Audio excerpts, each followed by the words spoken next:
Simplifying algebraic expressions with integer exponents. So it says simplify the following, and we're going to have our answers with positive exponents as well. So that's sort of what we're going to want to kind of achieve in our final answer. All right, there's more than one strategy. I'm actually going to show you kind of a couple on each one for the first couple anyway. So in the first one, you have more than one variable here. So you have an x cubed and a y squared. Here you have an x squared and a y to the negative 4. So you've got x's and y's. So when you're multiplying, you're going to multiply the two x's together. So I don't normally rewrite them out, but I will in the first one, where I'm going to just say that the two x's would be multiplied together, or the two terms with x, and then the two y terms. So y squared and the y to the negative 4.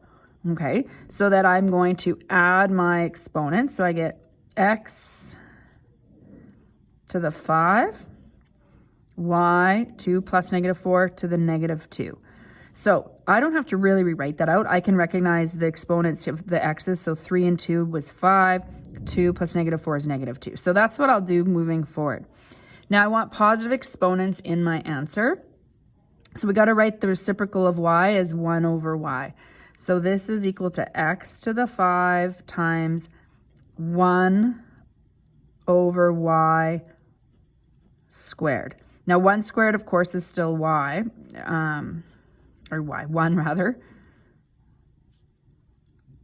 So 1 over y squared. So this is equal to x to the 5 over y squared. Now, I'm going to put a big or. I find that sometimes people have a little bit of trouble with the negative exponents. So another strategy is, when you see the question, rewrite it out so that it has positive exponents right from the beginning. Okay, so this first part, of course, doesn't have negative exponents, so I'm not changing anything there. But for here, anything that is positive, let me just put my brackets here. So x squared stays where it is.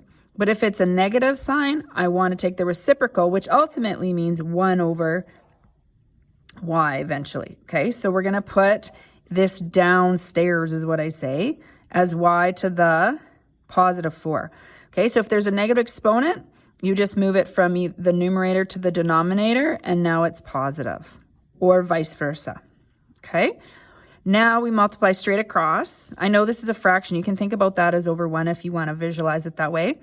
So x cubed times x squared, add your exponents, y squared, divided by y to the 4. Again, this means there's 2 y's here. 4 here is y squared. Okay. Again, you can expand this out if you want to visualize. What does that really mean? This means x times x times x times y times y. All right, times this part. X times x, and then 4 y's in the bottom. Okay, so 2 of them cancel out, and you're left with 2 y's in the bottom, and you still have 5 in the numerator. Okay, so that's what's really happening in a question like that.